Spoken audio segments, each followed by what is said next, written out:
Le monde entier attendait ce discours. Ce discours du 11 décembre 2023 du capitaine Ibrahim Traoré. C'est un discours anthologique, c'est un discours historique. Cette prise de parole au front du capitaine Ibrahim Traoré, ça se passe des commentaires. On écoute ensemble. C'est un plaisir pour moi et un honneur de m'adresser à vous en ce jour mémorable, marquant donc le 63e anniversaire de la proclamation de l'indépendance de notre chère patrie, le Burkina Faso. Mais avant tout propos, permettez-moi de rendre grâce à Dieu Tout-Puissant qui nous a permis aujourd'hui de pouvoir nous tenir ici et nous adresser à la nation entière. Permettez-moi également de rendre donc un hommage à tous ces combattants qui bravent vents et marées et qui nous permettent de survivre. Permettez-moi de rendre un hommage à tous ceux qui ont perdu la vie dans ce combat. Tous ceux qui sont aujourd'hui sur les lits d'hôpitaux et qui cherchent à recouvrer la santé, nous prions Dieu qu'il leur accorde meilleure santé. Et que ceux, les êtres chers que nous avons perdus, nous prions Dieu également que la terre libre du Burkina Faso leur soit légère. Amen. Camarades, permettez-moi une fois de plus de rendre hommage à tous ces fils et filles du Burkina Faso restés à l'arrière, qui ne ménagent aucun effort pour permettre à ceux qui sont au front de pouvoir se battre. Tous ceux qui contribuent à l'effort de guerre, tous ceux qui sont engagés, qui prient jour et nuit pour que la paix puisse revenir au Burkina Faso. J'irai aussi mettre en garde les valets locaux de l'impérialisme qui sont à l'arrière, ici avec nous, à l'intérieur du pays comme à l'extérieur, de changer de fusil d'épaule. Parce qu'il est temps qu'on arrête et qu'on puisse voir dans la même direction et agir pour que le Burkina puisse recouvrer la paix. Nous n'allons plus dérouler le tapis rouge à ces valets locaux parce qu'il y a un temps à toute chose. Il y a de cela plusieurs années, le Burkina Faso connaît sa page la plus sombre de l'histoire. De quoi s'agit-il? Ce terrorisme qui nous est imposé, qui nous endeuille et qui nous empêche de vivre n'est qu'une manifestation violente de l'impérialisme. Ces impérialistes, en plus de piller nos États, en plus de nous spolier, à travers les valeurs locaux qu'ils ont mis à la tête de nos États, États d'ailleurs qu'ils considèrent comme étant leur sous-préfecture, aujourd'hui a atteint son paroxysme en nous envoyant une horde de criminels qui tuent hommes, femmes et enfants. Nous supposons que c'est l'apogée de l'impérialisme et du néocolonialisme. Le vaillant peuple de Burkina Faso va les accompagner dans le déclin. Il y a un an de cela, nous nous sommes offusqués et nous nous sommes révoltés contre la manière de mener cette guerre. Le peuple nous a confié une mission. Nous ne doutons aucunement de notre peuple, de sa vaillance, de sa résilience. Ce peuple qui n'abdique jamais, qui n'abandonne pas, qui fait face à l'adversité. Nous avons décidé, en toute âme et conscience, de prendre la destinée de cette patrie et de mener la guerre. Parce que la guerre pourrait durer si jamais on ne la menait pas. En témoignent ces cellules dormantes qui se sont subitement réveillées lorsque nous avons décidé d'enclencher le combat. Ces derniers jours, vous avez pu remarquer l'intensité de la bataille qui nous reconforte dans notre thèse qu'il y avait plusieurs cellules dormantes qui devraient entretenir cette guerre pendant des décennies et des décennies. En engageant cette bataille, nous avons fait appel aux fils et aux filles de la nation. Nous ne doutions point. Les gens ont répondu présent. Plus que ce que nous estimons, et aujourd'hui encore plus, les gens sont déterminés à s'engager pour la bataille. Nous remercions ce vaillant peuple d'avoir compris ce message. En plus de cela, nous avons souhaité à ce que le peuple finance sa propre guerre. Ce qui a été compris. Aujourd'hui, les gens soutiennent, appuient les forces combattantes comme ils peuvent. Beaucoup de choses sont faites, mais nous allons encore demander encore plus de sacrifices. Merci à ce peuple qui a compris que la seule manière d'y arriver, c'est de faire sa propre guerre une bonne fois pour toutes. En venant donc à la tête de l'État, nous avons trouvé une armée en sous-effectif, mal équipée, mal organisée, peut-être mal entraînée. Il s'agit pour nous, dans un premier temps, de faire appel rapidement aux VDP qui ont répondu et aussi de les équiper, ce qui ne fut pas une tâche facile. Dieu merci, nous y sommes arrivés à équiper tous ceux que nous avons pu recruter. Au sein de l'armée, déjà pour l'année 2023, l'armée de terre a recruté plus de 11 000 hommes. 5 000 autres sont en phase d'être recrutés dans les jours à venir. S'agissant de la réorganisation, très vite nous avons compris qu'il nous fallait des unités organiques. Ce qui a conduit donc à créer, dans un premier temps, 6 bataillons d'intervention rapide. Et ensuite, 6 autres bataillons d'intervention rapide ont rejoint les différents groupements de forces. Aujourd'hui, 7 bataillons d'intervention rapide sont prêts. Certains ont commencé leur déploiement et d'autres vont se poursuivre dans les 2-3 semaines à venir. 5 autres bataillons sont en constitution et en formation pour renforcer les rangs de ce bataillon d'intervention rapide. 2 bataillons d'intervention aéroportée ont été créés. Un est déployé dans la zone de Boromo, l'autre sera déployé dans les jours à venir dans la zone de Koudougou. Du côté des forces de sécurité intérieure aussi, beaucoup d'efforts ont été faits.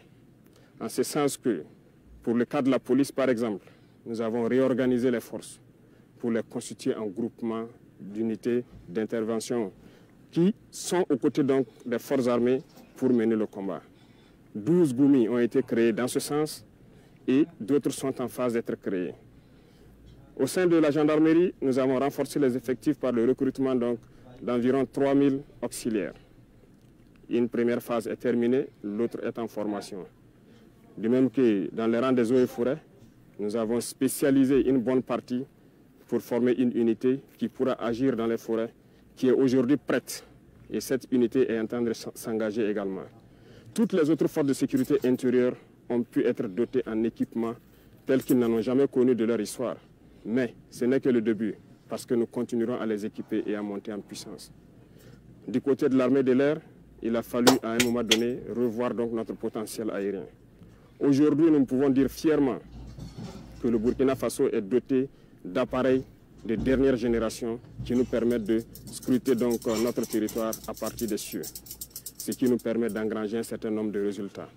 Les terroristes peuvent aujourd'hui se déplacer d'un point A à un point B, peut-être mener des attaques, mais ne repartiront pas sains et saufs, parce que nous les suivons, nous les traquons jusque dans leur dernière demeure. Il est encore temps pour ceux-là qui ont été trompés, qui se sont engagés dans cette bataille, de déposer les armes. Parce que viendra un moment où il ne sera plus possible de déposer les armes. Tous ces bataillons qui sont en train de se déployer, du matériel est encore en cours de route dans les 2-3 semaines à venir.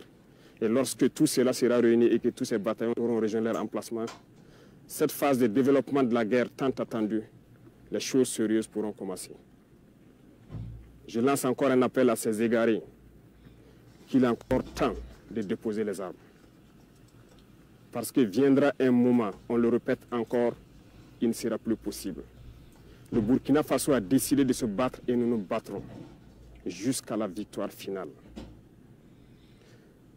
Pour l'équipement, nous avons fait beaucoup d'efforts avec donc la compréhension de ce peuple qui a accepté de se sacrifier. Aujourd'hui, les unités sont équipées et ça continue de s'accroître parce que nous voulons d'une armée professionnelle, une armée qui va défendre le Burkina Faso à l'intérieur de ses frontières, même au-delà, mais pour l'intérêt du peuple burkinabé. Les efforts continuent et nous allons continuer à renforcer les rangs pour que plus jamais ces situations sombres que nous avons connues ne puissent survenir à l'avenir avec nos enfants, nos petits-enfants. Pour accompagner tout cela, il a fallu aussi, du côté de la santé, augmenter donc la capacité de nos plateaux techniques des différents hôpitaux et de certains CMA qui appuient les forces de défense et de sécurité lorsqu'il y a des évacuations de blessés. Ça nous a permis d'acquérir un certain nombre d'appareillages et aussi l'ambition pour nous, c'est de construire des hôpitaux modernes pour permettre à nos infirmiers, à nos médecins d'exprimer tout leur potentiel. Ce processus est en cours, ce qui nous a permis de pouvoir contracter donc l'hôpital de Gawa et c'est ce modèle d'hôpital que nous voulons dans chaque région et qu'on puisse permettre à nos vaillants soignants d'exprimer tout leur potentiel, tout leur savoir. Aussi dans ce volet de santé, cette épidémie de la dengue. Épidémie de la dengue qui a fait beaucoup de victimes dans nos rangs. Beaucoup ont perdu des êtres chers. Toutes nos condoléances aux familles qui ont été touchées par cette épidémie. Mais cela nous rappelle quelque chose. Nous devons revoir notre plan de salubrité et d'assainissement. Ce qui a été lancé il y a quelques jours de cela, l'initiative présidentielle pour le développement communautaire, prendra en compte ce volet. Et j'invite donc toutes les populations à se mobiliser pour que nous puissions assainir notre milieu. Dans le domaine de l'agriculture, nous avons décidé de nous fixer une mission d'atteindre l'autosuffisance alimentaire. En 2024, c'est un défi.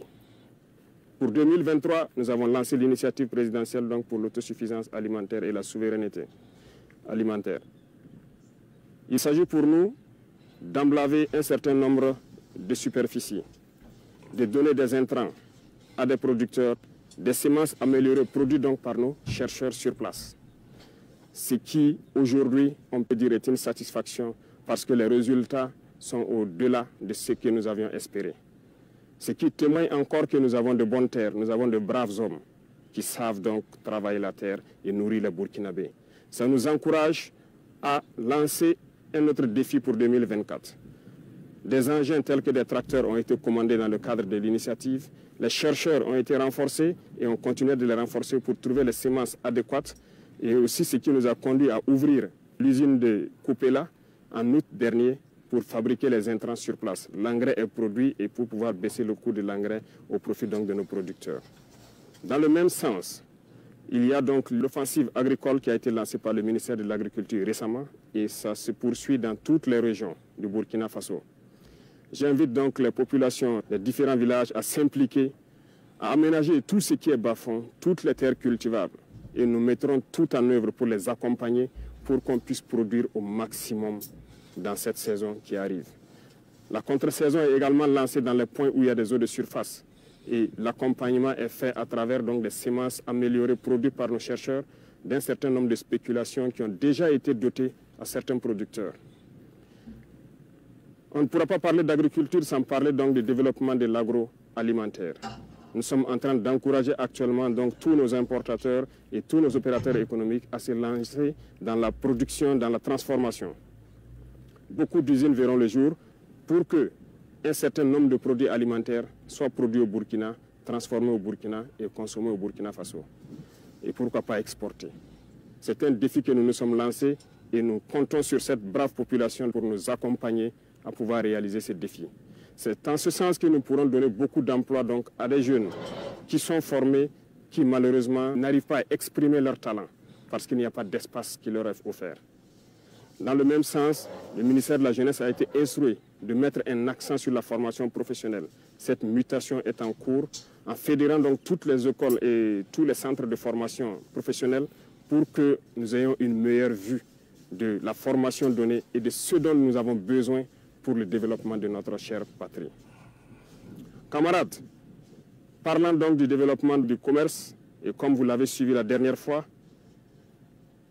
il s'est agi pour nous de faire donc une analyse de notre situation économique.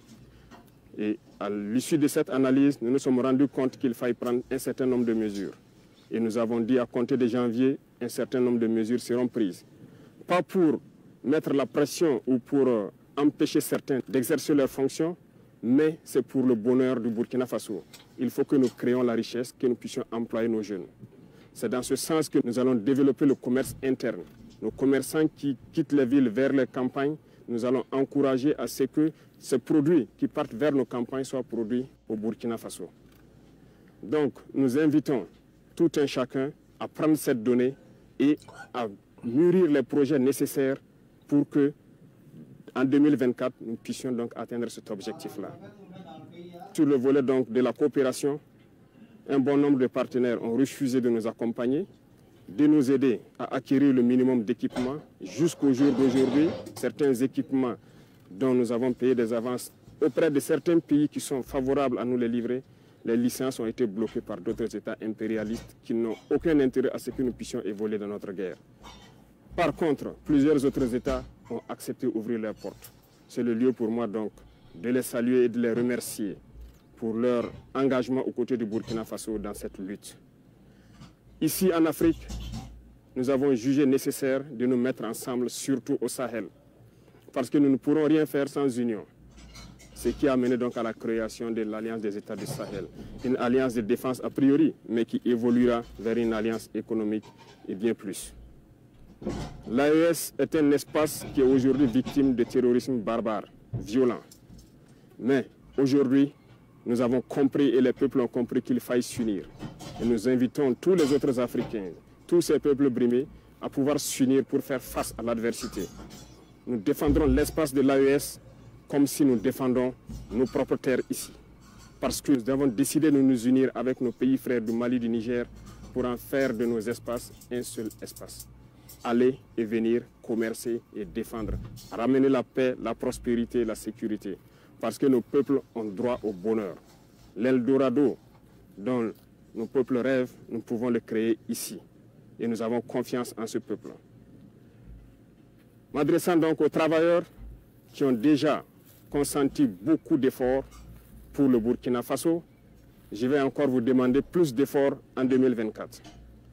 Il y aura certaines mesures qui seront prises pour encore accentuer sur la contribution à l'effort de guerre. Ça va toucher les travailleurs du public et du privé et aussi les entreprises sur leur intérêt brut. Le taux sera fixé, mais cela doit nous permettre de pouvoir augmenter premièrement la prime de nos vaillants VDP d'au moins 35% et aussi de les assurer une certaine assurance vie, de sorte que lorsqu'ils sont blessés ou lorsqu'ils tombent au champ d'honneur, que la prise en charge soit meilleure que ce que nous connaissons. Donc, il y aura plus de sacrifices qui doivent être consentis à l'endroit donc de ces vaillantes populations qui ont accepté de répondre et qui se battent jour et nuit sur le terrain. C'est le lieu pour moi de leur rendre encore hommage pour leur contribution, pour leur accompagnement donc des différentes forces sur le terrain. Merci à vous. Je ne saurais terminer mon propos sans remercier toutes ces forces combattantes qui se battent sur le terrain jour et nuit pour que nous, à l'arrière, nous puissions vaquer à nos occupations. Remercier donc tous ces travailleurs, commerçants, paysans et éleveurs qui se battent aussi et qui contribuent à ce que nous puissions mener cette guerre et libérer nos terres. Vive le Burkina Faso, la patrie.